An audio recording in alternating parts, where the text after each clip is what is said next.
Police વિભાગ અને એસપીમાં પાણી હોય તો અમે 35 વિડીયો તમને આપેલા છે, જાહેર કર્યા છે. એ કયા અધિકારીઓ કોના માટે દારૂના ઠેકાઓ પર ઉઘરાણું કરે છે એના પર તપાસ કરે અને એમની સામે કાયદેસરની કાર્યવાહી કરે. ચૈતરભાઈ વસાવા, એમની ટીમ પર એફઆઈઆર કરવાથી અમારો અવાજ દબાઈ જવાનો નથી. ભરૂચની જનતાનો આ અવાજ છે, સંવિધાનનો અવાજ છે, ભરૂચના કામદારો બેરોજગારોનો આ અવાજ છે. તમારી એફઆઈઆરોથી અમે, તમારી જેલોથી અમે ડરવાના નથી. આવનારા દિવસોમાં અમે તમારી જેલો માટે પણ આવીએ છીએ. તમારી જેલો મોટી કરી દેજો.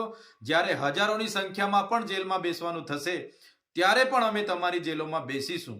અને પોલીસ અધિકારીઓને ખાસ કહેવા માંગીએ છીએ, સરકારો બદલાતી રહી છે, તમારો પગાર એ પ્રજાના ટેક્સમાંથી આવે છે, એટલે નિષ્પક્ષ કાર્યવાહી કરો, તટસ્થ કાર્યવાહી કરો.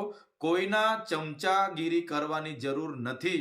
જ્યારે પણ આવી ઘટનાઓ બહાર આવે છે તો સામાન્ય લોકોનું તો શું, ધારાસભ્ય પર ખોટી ફરિયાદો થાય છે તો પોલીસ વિભાગ પરથી સામાન્ય જનતાનો વિશ્વાસ ઉઠી જાય.